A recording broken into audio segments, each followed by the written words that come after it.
সাইনাসের কারণে মাথা ব্যথা কিভাবে হয় এটা?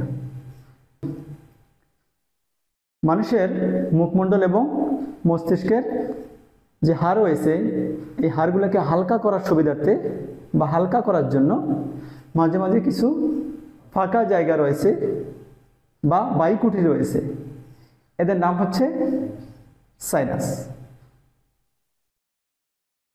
এই সাইনাসের সাথে আবার কার যোগাযোগ রয়েছে?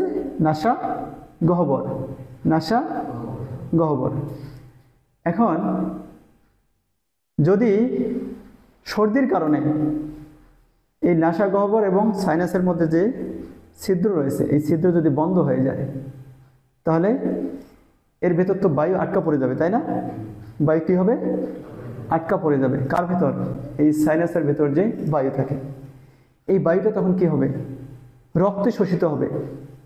কি হবে? রক্তে শোষিত হবে। এই রক্তে শোষিত হওয়ার কারণে আমাদের মাথা ব্যথা করে, এমনকি মাথা টনটন করে।